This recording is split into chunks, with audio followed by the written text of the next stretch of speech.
Top stories this evening, sponsored by Courts, bringing value home. The house-to-house verification case. Chief.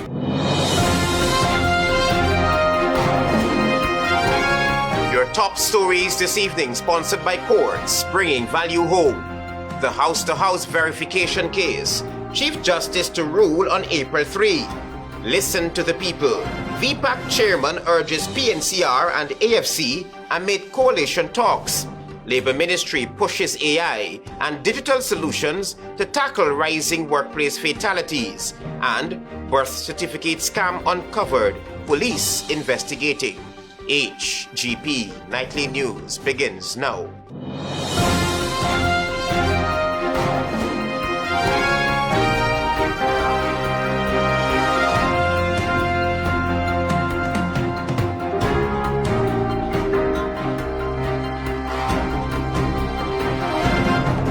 Good evening to our viewers here in Guyana and online. I'm Travis Chase with the Wednesday, April 2 edition of the HGP Nightly News. We have what you need to know this evening.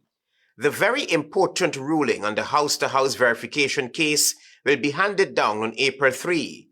The argument already laid is that addresses provided by persons seeking to register for the upcoming general and regional elections must be verified. Here's that story. Acting Chief Justice Roxanne George is expected to hand down her ruling in the house-to-house verification case brought by People's National Congress Reform's Chief Scrutineer Carol Smith-Joseph. Ms. Smith-Joseph wants the High Court to declare that the National Registration Act requires not only the verification of the existence of addresses claimed, but also that the applicants live at or are connected to those addresses. Appearing on a social media program with PNCR's executive member Mervyn Williams, Smith-Joseph's attorney Dexter Todd explained that the Guyana Elections Commission failed to interpret the amendment to the National Registration Act 64B correctly. Is that GCOM officials were just concerned with establishing that an address exists and that there was no connection of the registrant to the address. They were not concerned about that because that was their interpretation of what address claim means. Smith is also asking the High Court to order the Guyana Elections Commission to conduct house-to-house verification of the addresses of registrants, or the elections would not be credible. It's a sham. The person doesn't live at any recognized location in which they can be contacted. Todd said that by law, a clear connection between a registrant and their provided address is essential, and that registering officers should verify that an address actually belongs to the registrant. 4 out of the 5 elections, which are, of course, within the power of GCOM to deliver, requires them to ensure that the category or the qualifications of voters would be that they vote in a correct place. Already, GCOM's legal officer Kurt De Silva has told the High Court that residency is still a constitutional requirement for Guyanese to vote in regional elections, and that the addresses provided by persons seeking to register for elections must be verified. Travis Chase, HGP Nightly News. Our developing story this evening: Guyana's future cannot be held hostage by a weak opposition or corrupt governance. A young politician of a recently formed movement is urging the Alliance for Change and the People's National Congress Reform to listen to the electorate. Here's more.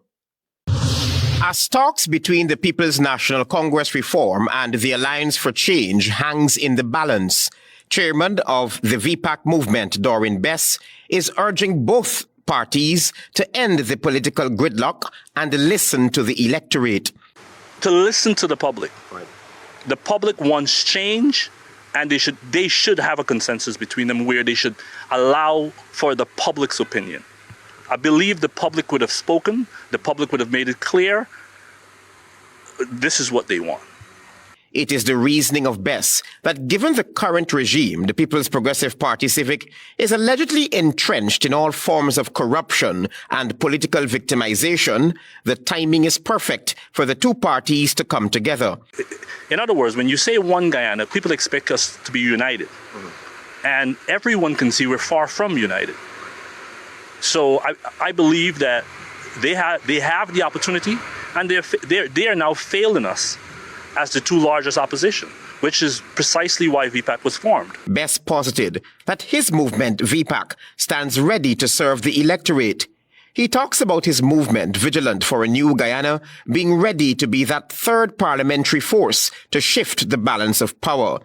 If V-PAC is given a chance, Travis, one of the first things we'll do is reduce taxes, increase public servant salary, stop giving away all of our wealth to foreigners.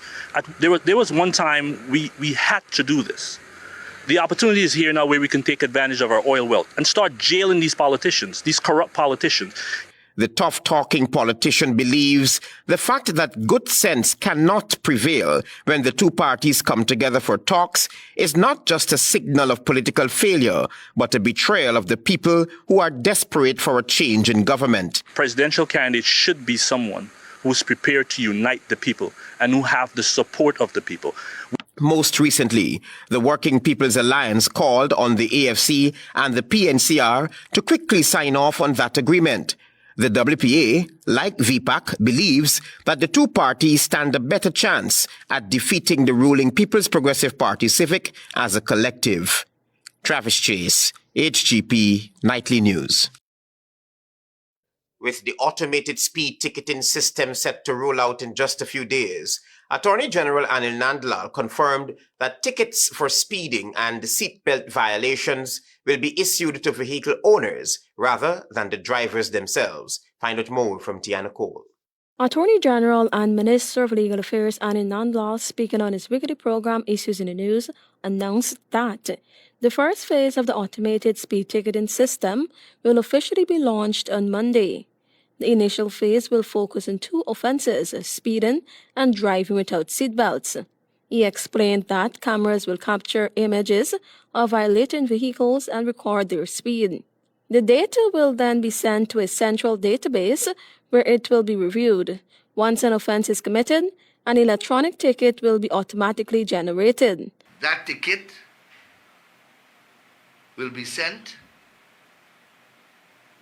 to the registered owner of the vehicle by WhatsApp,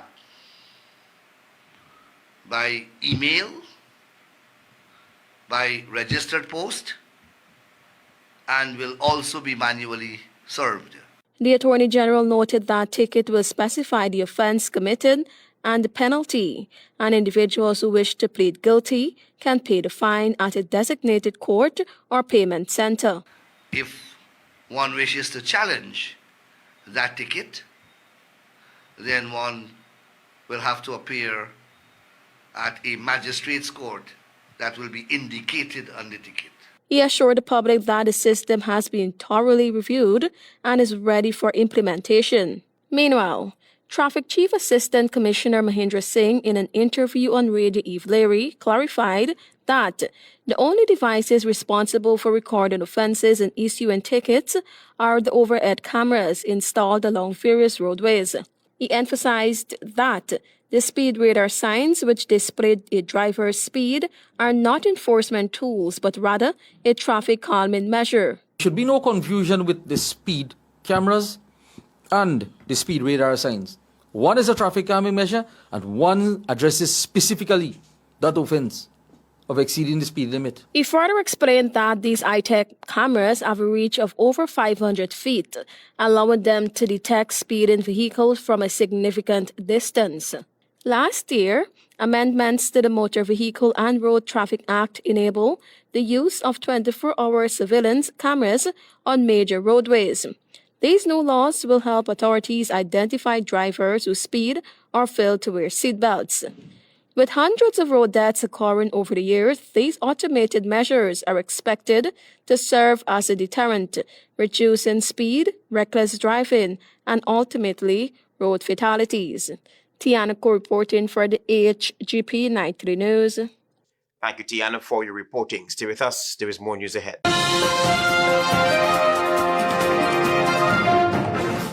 Keeping up with the kids' growth spurts might mean it's time for a bigger fridge. Don't worry, at Quartz, we've got you. Save up to $50,000 on select fridges. Get a free grill or mixer with select stoves and more. Need to upgrade your home? Get smart TVs from as low as $32,999. Plus, shop today and pay later. And make your first payment in 30 days with Quartz Ready Finance. Whatever you need, we've got you. Only at Quartz, bringing value home. Offer ends April 23, 2025. Welcome to SNL Electrical Inc., where lighting and electrical needs are met with expertise and style. From the latest in electrical lamps to durable cables, circuit breakers, panels, we have it all. Illuminate your space with our elegant chandeliers, stunning crystal lights, and versatile pole lights. Looking to upgrade your comfort? Explore top-of-the-line AC units and our diverse selections of stylish styles. Visit us at 170-180 Thomas Street, Kitty, Georgetown. Discover solution that not only lights up your world but transforms it. Call us on telephone number 226-3018 or 223-1634. SNL Electrical Inc. powering your life with elegance, quality, and care. 70% ethyl alcohol, Mighty Foam Hand Sanitizer eliminates 99.99% of all germs and even moisturizes in the process, leaving your skin clean and hydrated. Mighty Foam Hand Sanitizer. How do you stay clean? Krishna Roth Establishment. No job is too small or too large. We specialize in all types of fabricating, machinery, excavator repairs, rice field pumps, and hydraulic hoses. Visit us at Lot 113, Block CC Monrepo, East Coast, Demerara, or call 220-9624, 616-9416, or 619-7880. At Krishna Roth Establishment, no job is too small or too large.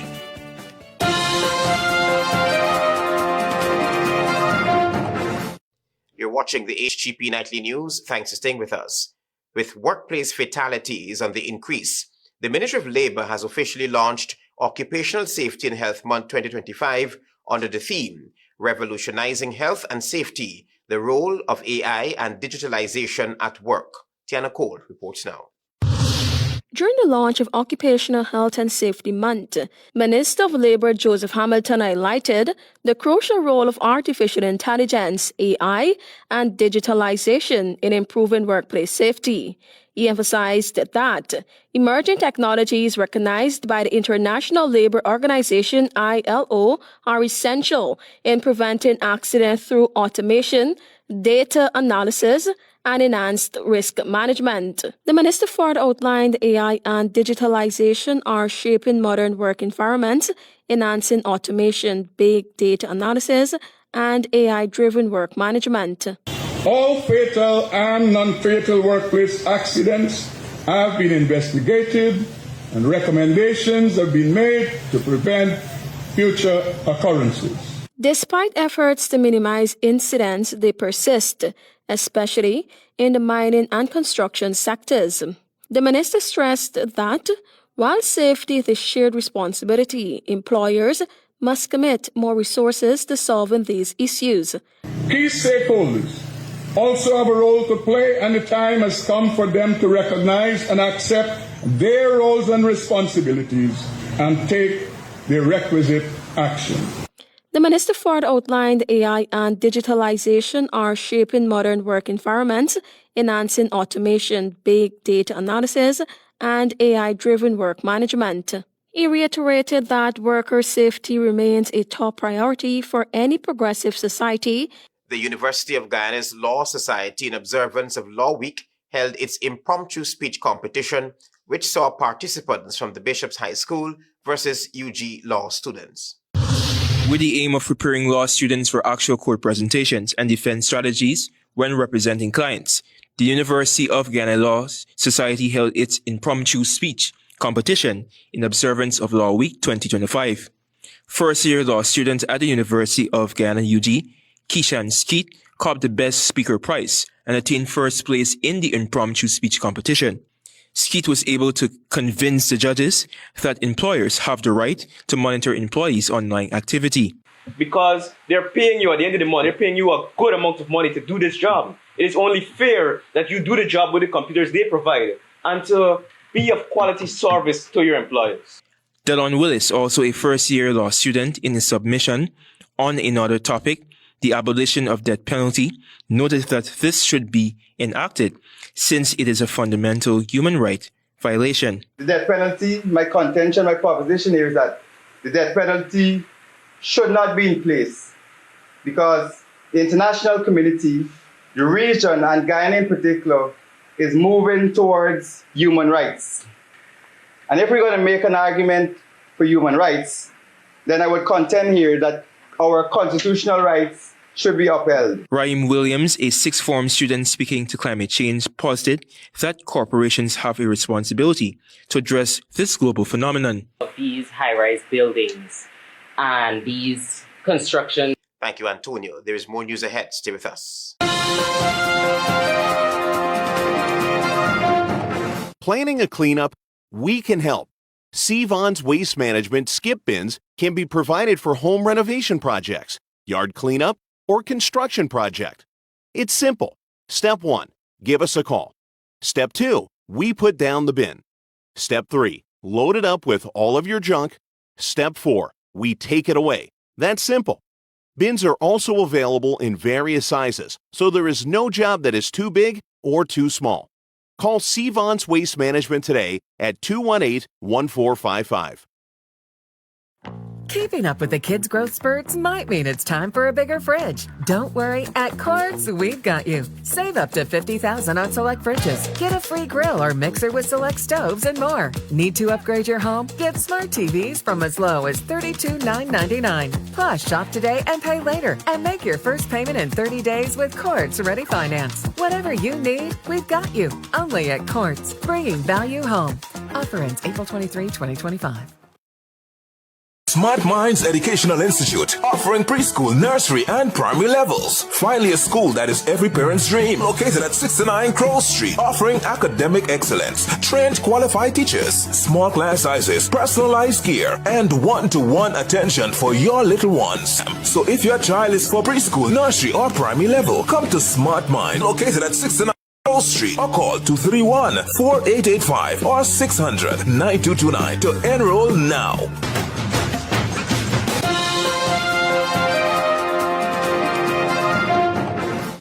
Welcome back to the HGP Nightly News. Thanks for staying with us. Antonio Day will tell us now that with the National Two-Shows Council Conference set for May 19 to 23, the question still remains, will all Indigenous leaders be able to voice their concerns on national matters? According to a Department of Public Information report released on Tuesday, Minister of Amerindian Affairs Pauline Sukai announced the date for the 2025 Indigenous Leaders Caucus. The announcement was during a community meeting in Akawini Village, Region 2, on Monday. Sukai was accompanied by a minister within the Ministry of Local Government, Anand Prasad, Regional Chairperson Vilma De Silva, Regional Executive Officer Susanna Sewak, and other NTC representatives. It was explained that the annual NTC conference convenes leaders from more than 200 Indigenous villages and communities to directly engage the President, his cabinet, and respective agencies on crucial issues and participate in critical discussions relating to their development and well-being. Several vocal Indigenous advocates during the 2024 caucus publicly criticized the conduct of this very important gathering. One such advocate was Graham Atkinson, the project coordinator at the Amerindian People's Association, APA. Atkinson at the time said that it is a dire need for structural changes to the conduct of the NTCC. The whole structure of the NTC has been that you have far too much of speeches by government and sector officials and far less time for Indigenous leaders to make representation on behalf of the people. Atkinson said that the APA will willingly work with the state to devise proper mandates and procedures regarding the conduct of the NTCC. He believed the forum should not be conducted as if it is a cake shop. People are making up rules for the NTC, and this is the government really doing that. as they go along. I'm Antonio D reporting for the HGP Nightly News. The Ministry of Education on Wednesday rolled out the new Technical and Vocational Education and Training 10-year policy in an effort to create history and invest more in the human capital. Daisy Richards reports. The Ministry of Education has launched a Technical and Vocational Education and Training TVET policy on Wednesday at the Artachon Conference Center. The policy will help in creating a more holistic approach to ensuring that the TVET supply meets the labor market demands.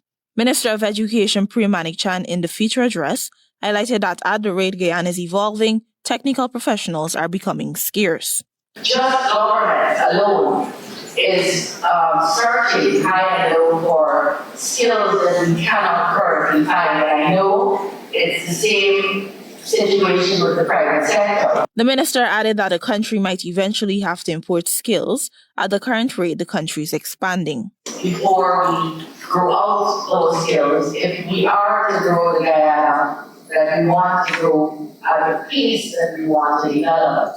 So this policy comes at a time when we're trying to bring all of that together in education right now. Meanwhile, Dr. Ritesh Tularam, Deputy Chief Education Officer Technical, said the document is a pathway for TVET to be universally recognized. The government of Guyana, by extension Ministry of Education, developmental agenda places technical and vocational education and training equally among its top priorities and seeks to ensure that TVET is delivered holistically. The TVET policy with support from the Inter-American Development Bank caters to development over the next 10 years from 2025 to 2035.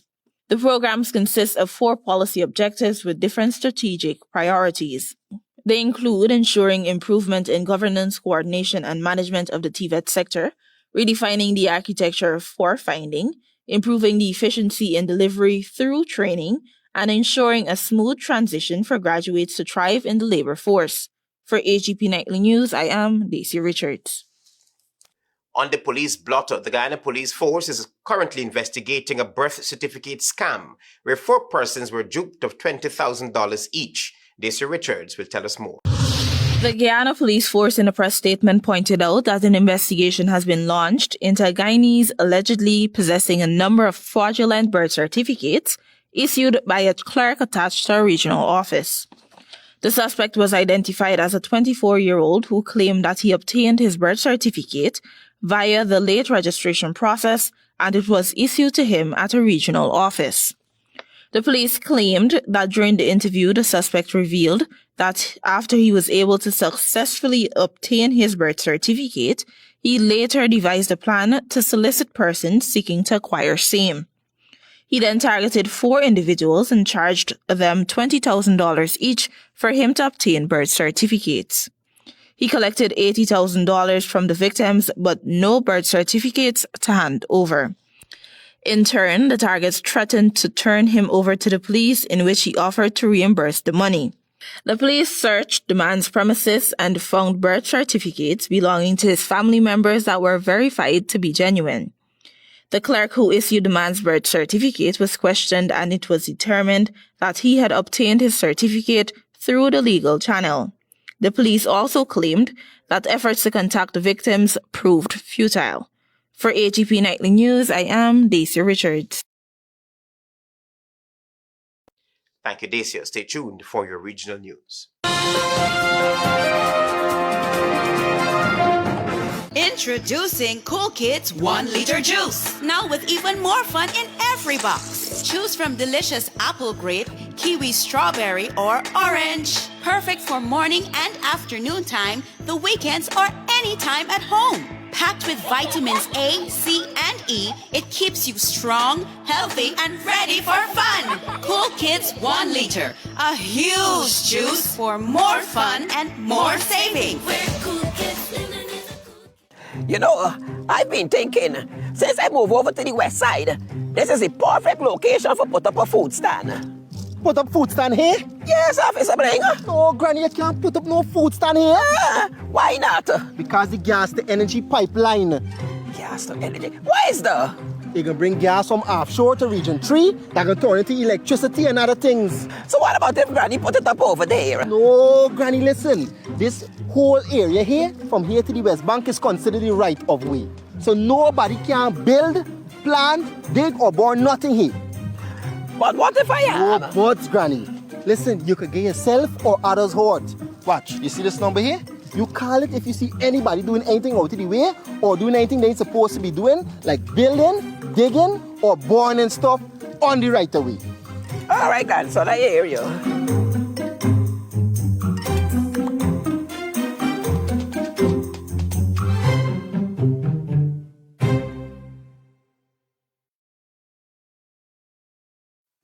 Interested in honoring or paying tribute to a loved one, or just making a loved one feel special? HGP TV offers you all that and more. Air your birthday greetings, death announcements, and wedding anniversaries on HGP TV today.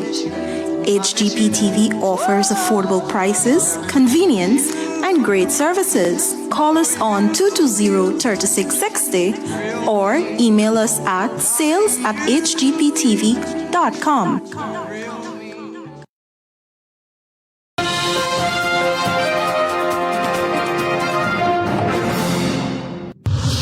Good evening, I'm Daisy Richards, and welcome to Wednesday's edition of the Regional News. We begin with news from Ghana. Ghana's former Foreign Affairs and Regional Integration Minister, Shirley Ayokor Bochwe, has taken up the position of Commonwealth Secretary General, pledging to advance the values of the Charter of the 56-member grouping at a time of growing global tensions and shifting alliances. Bochwe, 62, succeeds the Dominican-born Baroness Patricia Scotland, whose 9-year term ended in March. Bochwe was appointed by Commonwealth leaders of the meeting in Samoa on October 25 last year. The attorney and former diplomat is the second African national overall to lead the Commonwealth, which make up a third of the world's population and more than a quarter of the United Nations membership. The Secretary General outlined 3 strategic priorities for her leadership, referring to them as the foundation of the Commonwealth built on all talents.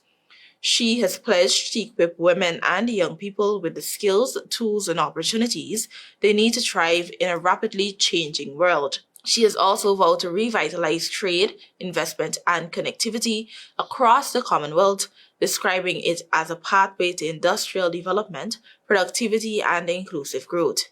No country, she said, should be left behind regardless of its size or income level. She described climate change as, quote, the greatest challenge of our time, and pledged to mobilize stronger action and advocate for reforms of the international financial system to help with small and vulnerable Commonwealth states access the support they need. The Secretary General also committed to accelerating the Commonwealth's modernization by delivering faster and smarter partnerships to meet the needs of all its people.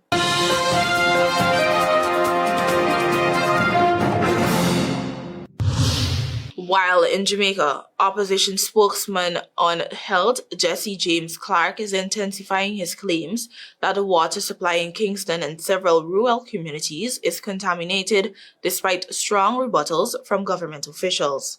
Speaking at a press conference at the office of the Leader of the Opposition on Tuesday morning, Clark demanded an apology from Health Minister Christopher Tufton, accusing him of misleading the public on the issue. He also called for the National Water Commission, NWC, to publish periodic, quote-unquote, water quality reports to ensure transparency. He presented test results that allegedly show contamination levels exceeding acceptable limits, arguing that government officials have ignored or dismissed the findings. However, the Jamaica Labour Party GLP caucus in the Kingston and St. Andrew Municipal Corporation fired back on Tuesday, calling for Clark to resign as a junior spokesperson. The GLP accused him of repeatedly spreading misinformation and making quote-unquote reckless and dangerous statements about the country's water supply, which they insist remains of high quality. JLP Councillor Beverly Prince, speaking on behalf of the JLP KSAMC caucus, defended the NWC's water safety measures, citing independent technical assessments and expert opinions from the NWC.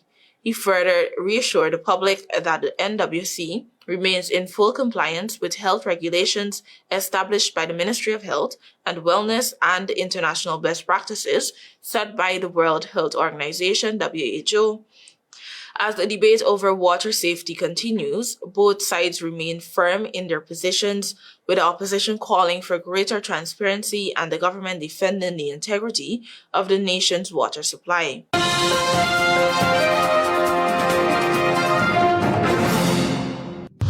Finally, a United States federal court has blocked the Trump administration's attempt to strip hundreds of thousands of Venezuelan migrants of temporary protected status, TPS, while the case moves forward.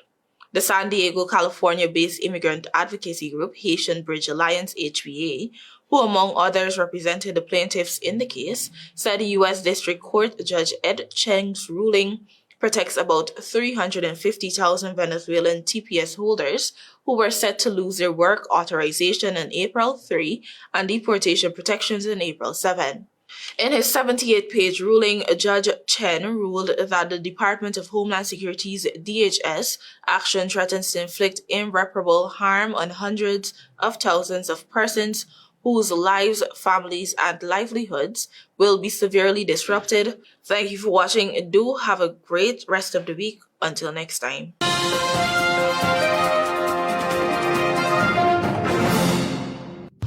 The house-to-house verification case. Chief Justice to hand down landmark ruling on April 3. Listen to the people. V-PAC chairman urges PNCR and AFC amid coalition talks. Labour Ministry pushes AI and digital solutions to tackle rising workplace fatalities. And birth certificate scam uncovered, police investigating. Those are our major headlines. For these stories and more, please go to our website. It's www.hgptv.com. I'm Travis Chase. Thanks for watching. Goodbye.